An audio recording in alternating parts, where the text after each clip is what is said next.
Okay. 3, 2, 1. Hello and welcome to the Gonzo Experience. I am David Gonzo Mamano here with another great episode of the Gonzo Experience podcast. Been doing this for over 5 years. So excited to bring you today's really celebrity entrepreneurs, superstar entrepreneurs, people that have written incredible books that have affected my life. And that's who we have on today. Well, we have a great guest today. His name is Mike Moyer. Mike, welcome to the Gonzo Experience. Thank you very much for having me. This is wonderful. I always like talking about this subject. It's my favorite subject. Excellent. So we are talking today because I was referred to your book by one of my favorite people and great friends in the world, Anthony Testa, asked me to read your book. And the reason is Anthony and I are forming a company together, and we have some young programmers and some other young people helping to do the work in the company. But there's no money in the company yet, right? Like we haven't funded the company yet. So we're talking about maybe giving them equity, maybe giving them some money.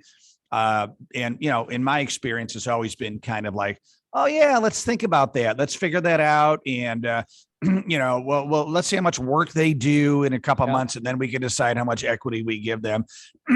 And it always gets weird, awkward, messy, and sometimes horrible. So you wrote a book about this experience that happens very often to companies when they start, and they, you know, quote unquote, are going to figure it out. You know, whether it's two partners doing the work or bringing in people to do the quote unquote free work in the beginning. It usually does get messy when it's time to kind of like, all right, let's put pen to paper and figure this out. You know, somebody says, well, wait, I should get more equity because it was my idea, but I should get more equity because I did more work, blah, blah. Yeah. So you wrote a book about how to, I'm going to say, codify this experience.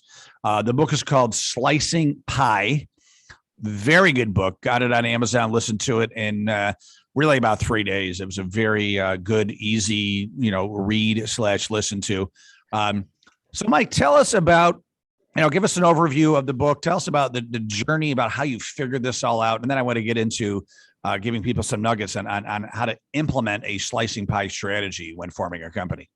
Sure. The problem you described is the problem that pretty much all startup companies have, unless they're starting with plenty of cash. And most people don't start with plenty of cash. Even those who do don't always want to spend it all. And they either do it wrong or that's very awkward and then they do it wrong after that. So what people don't realize, and what I didn't realize for many years, is that business is always quantifiable. You can express everything in business in terms of fair market value. So it's possible to know exactly what to do. Whereas you don't have to guess. One thing you said earlier was, you'll kind of figure it out later. No one would ever take a job in the real world and say, instead of paying me a salary, just figure it out later based on how much you like my work. That's not how people work. They get jobs, they negotiate a salary, and they start working, and then most people are pretty comfortable with that arrangement, whether or not they get equity or not. Have you had a real job before? I have had. Yes, I have. And you're paid a salary? Correct. Did you complain about it? Did I complain about it? I took it in the beginning. I maybe complained about it later, but it was very clear on what my expectations were. And you got paid every couple of weeks or every month or whatever it was, and that was fine. Yeah. So all companies need to be financed somehow, and the way startups finance themselves is by not paying for stuff, and the amounts they're not paying for stuff is equal to the amounts they're not to your fair market salary, your unpaid fair market salary. So if you're worth $100,000 a year and I don't pay you, I'm basically financing that salary by not paying you. And so your risk in that experience is equal to your salary. So what I do is I think about everything as a bet. Your startups are a gamble. They're just a gamble. You're betting on the future success of the company. And the value of your bet is always equal to the fair market value of your contribution. So if I buy a plane ticket for $1,000 and I don't get reimbursed, I'm betting $1,000 in expenses that are paid. If I'm worth $100,000 a year and I don't get paid my salary, I'm betting unpaid salary. If I give you my garage and I don't charge you rent, I'm betting the rent on that garage, the fair market rent on the garage. It's always bets, it's always quantifiable. And once you realize this, you realize you can always quantify down to the penny, how much each person's bet is, and your share of the equity should be based on your share of the bets. And when you think about it that way, you see that it's a logical, obvious, unambiguous calculation, that it's always very easy to calculate. And once I realized this years ago, I was able to basically work with anybody whenever I wanted without any problem, because I knew that they were just going to be placing bets alongside me. And they can't magically bet more than that because no one's a magical leprechaun. Do you know any magical leprechauns personally? I'm always hoping someday I'll meet one, but I have not yet. Got to catch them, right? But they're not magical. They're all just humans, and they're all just betting their fair market value. So that's where it came from. And the origins of the program were, companies that I started. I went through.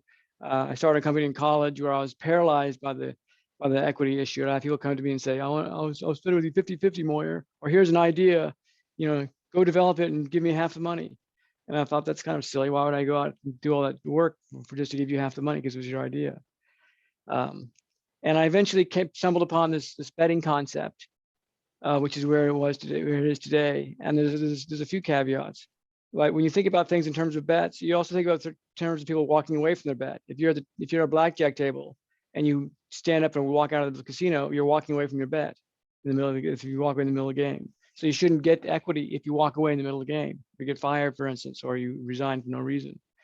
But if I tell you to stop playing, then your bet stays on the table. So whether people join the company or leave the company, no matter what happens, there's always a natural adjustment to the bets on the table, and you always know what your equity split is. And so this has been used by companies all over the world successfully. I've never heard of a situation where implemented properly, it's backfired in any significant way. So let's let's back up a little bit. I know in the book you described some very typical scenarios of what happens. Can we just kind of give an overview of what is, if you don't do slicing pie, a scenario that is very common when people are starting a business and have people working for free? Yeah, so the most common scenario is equal splits, where you and I will start a business, we'll figure we're kind of partners in this, and we'll go 50-50. And that assumes that we're each going to do exactly half the work. We're making exactly half the investment. Or we'll do some other variation of that. Let's say it's your idea, so you think you need 51% to, what I call the illusion of control. 51% is to maintain control. Or maybe you'll figure it's your idea, so you'll hire people and give them a little tiny sliver. You'll say, we're going to be worth $1 billion someday. And so if I give you 1%, you're going to be rich beyond your wildest dreams. And all those scenarios require your ability to predict future events. I was in a startup once where a man walked away with $5 million. He retired from General Motors and joined a startup. And 5 years later, he was worth $5 million. Now, most people would be pretty happy with that. He was irate because his partner who started the company with made $300 million. Mm-hmm. So here's a person who was rich beyond their wildest dreams and was absolutely furious because he got screwed so badly in the deal. So even if you get rich, it's the way you experience success is directly related to what your share of the company is. And if you're getting screwed, no matter how successful you are, you're still pretty upset about it. So it's really all about upfront clarity, if I'm hearing you correctly, because, there's a lot of assumptions without that, right? Because a programmer may say, well, listen, you could not have had this business without the software, which I designed. So it never would have, this business never would have taken off. And maybe the other partner's like, yeah, but it was my idea, and I could have just hired, a software guy to develop this. So really, I'm the one that should, so there's all these, subjective arguments, right? And so what you're saying is with slicing pie is let's get everything up front clear, and you have a very specific strategy on how to do that. Kind of, you can't have clarity about the future. There's no way you can be clear. But you can be clear about what expectations are, what your goals are, what your fair market salary is. I call that the boat pin fallacy. I have a sailboat, and on the back of the boat, there's a line that connects the mast to the back of the boat using a little pin, and the pin costs about $5. Now, without the pin, the entire boating experience is impossible. You can't sail the boat without the pin. It has to be there. The whole boat is worth the pin, and the pin is worth the whole boat. Now, people could argue that the pin, therefore, is worth the entire boating experience. However, I have an extra pin in my drawer, and it costs about $5. So I can know the fair market value of the pin, but I can't know the actual value of the pin. What percentage of the experience is directly dedicated to that pin. It could be somewhere between 0 and everything.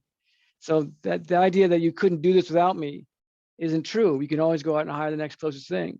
And we got to assume that everyone's replaceable. If your resources aren't replaceable for a reasonable fair market value, then you're starting a company that's pretty fragile. If you have to have Bill Gates on board in order for it to work, then you're probably not going to be doing much of a business because he's not available right now. So the clarity you want to have is, what's your job? What are you asked to do? And if I was to pay you a salary, what would I pay you? And then we'll just work together and we'll manage each other properly and we'll do what we're supposed to do. And then every day that goes by, we're placing more bets. But we can't tell what's going to happen in the future, because the only thing that never changes is the fact that things are always changing. I like that. So with this pin example, you're really talking about factoring in the value on the experience of the person into the equation. The fair market value of the person. Right. So for instance, someone with 25 years experience and an MBA and a PhD and track record of success is going to be worth more than someone just out of college. Sure. Now you just remind me of a story. When I was a kid, my dad and I went to go get our haircut in the 80s. And so, it wasn't a fancy salon. It was just a, guy cutting hair, and the haircut was $20. And my dad was expecting, and that's a lot of money for a haircut in the 80s for a man, right? I think it even is today sometimes. And my dad was a little pissed. He goes, because it was like a 5-minute haircut. And it was $20. And my dad's like, well, $20, my God, that it took you 5 minutes. And he goes, well, it's not that you're not paying for the time it took me to cut your hair. You're paying me for the fact that I've been cutting hair for 25 years. So I could give you this good of a haircut in 5 minutes. Yeah, it's like, exactly. Oh, okay. And I love that story. I thought that was like a great comeback. Even my dad was like, all right, you got me. So that's the same thing with developers. You expect a good experienced developer that gets paid a high hourly rate to be cheaper in many cases than an inexperienced developer is cheaper, because they'll do a faster job, a better job, and make it more timely fashion. And you had some along the way to figure out slicing pie. I mean, you had some personal experiences that you describe in the book. Can you share one of those with us?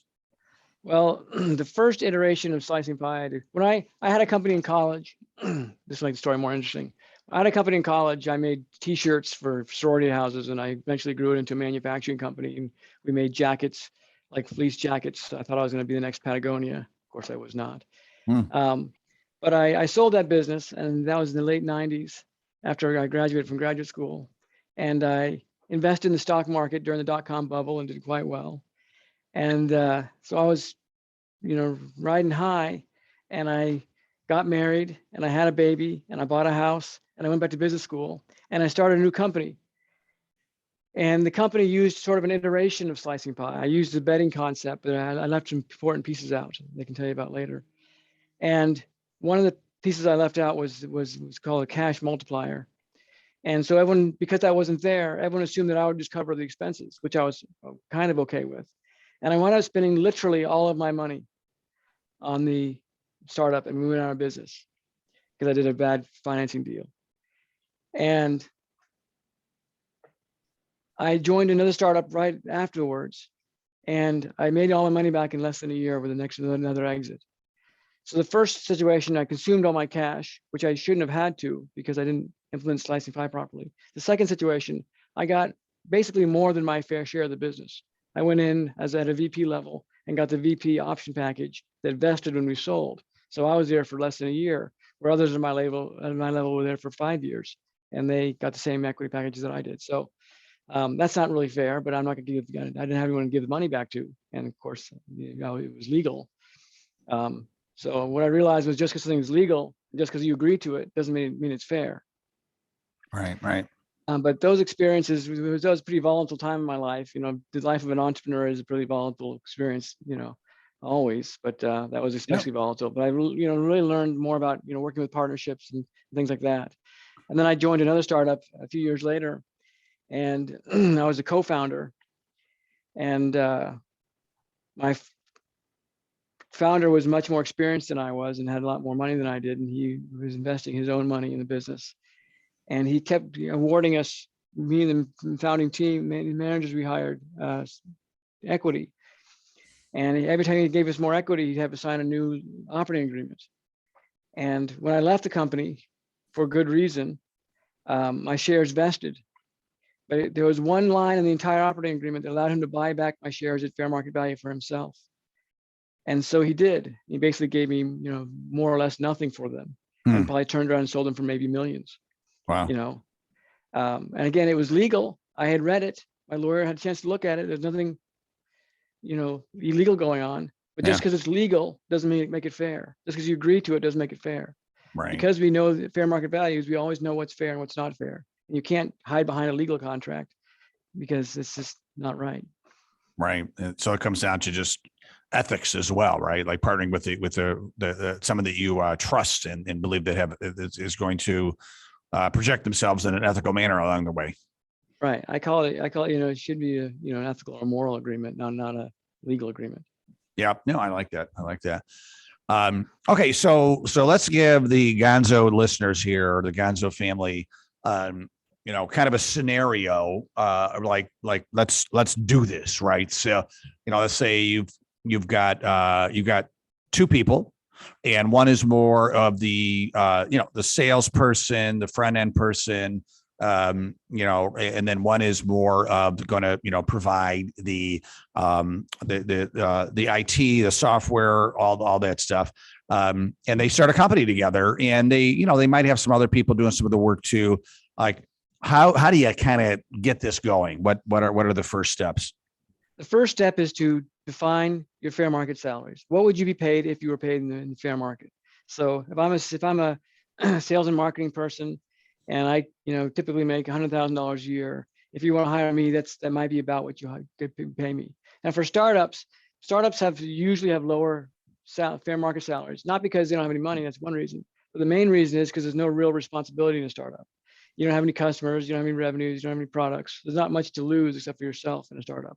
Yeah. So, if you're the CEO of McDonald's, you get paid millions of dollars a year because you have tons of responsibility. But if you're the CEO of nothing, a hamburger stand that hasn't existed yet, then there's not much salary. But you need to define what that is. It doesn't mean you can't give raises later on, or bonuses, or commissions. It just means you define what it is. And then going forward, you simply keep track of what you're not paying.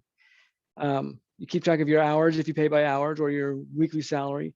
Most companies keep track of their salaries. Most companies keep track of their expenses. There's nothing new here. It's just, instead of keeping track of what you're paying, you're just keeping track of what you're not paying. And then over time, every day that you work, every day you don't get your paycheck, that paycheck is essentially a bet.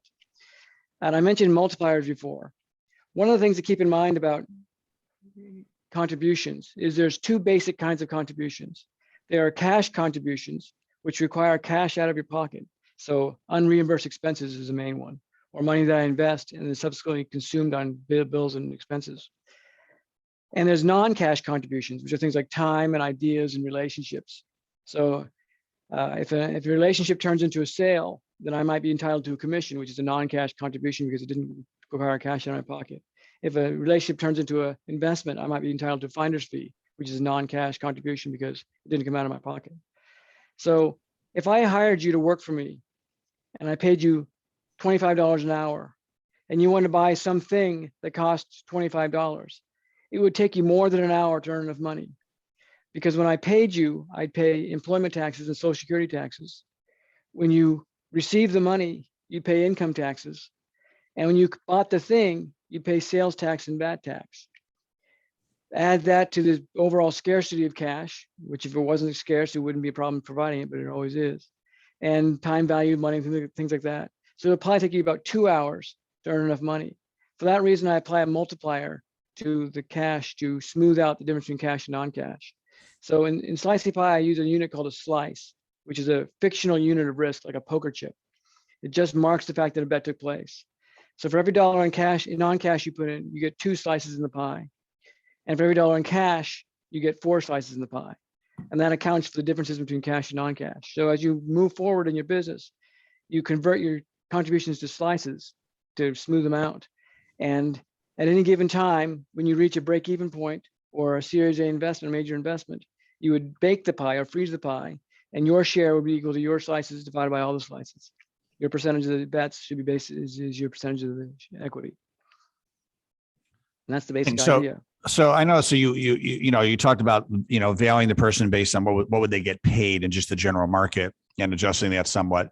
But how do you go about valuing the company to know that, their compensation is X% equity in that company?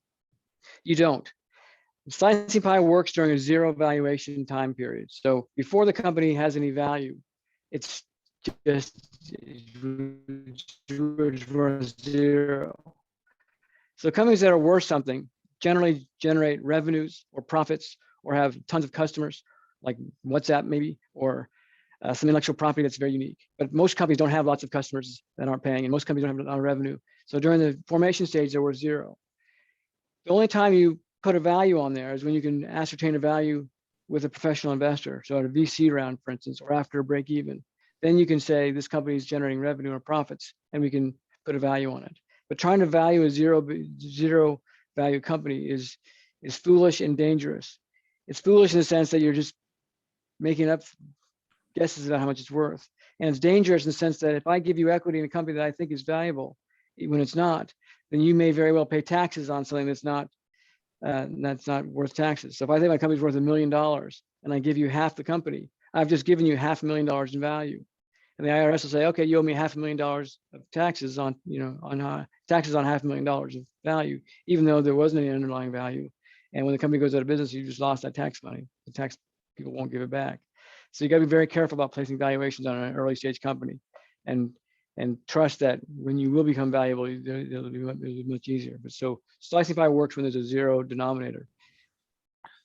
That's great. So, and I know it's tough to kind of, shove the whole book into about a half an hour here. So, but it's an amazing concept. It's cutting edge, and congratulations for really discovering it and sharing it with everybody. Now, the book is called Slicing Pie, and then you also have a handbook too, right? Yeah. So I've actually written 4 books about this topic. Slicing Pie was the first one. It came out in 2012. And it's been the basis of many of the translations all over the world. There's probably a dozen different translations. A few years later, I wanted to clarify how I talked about the model, and I wrote another book called the Slicing Pie Handbook. And I wish I had just replaced the Slicing Pie book, because it's the same basic model, just a better description of it.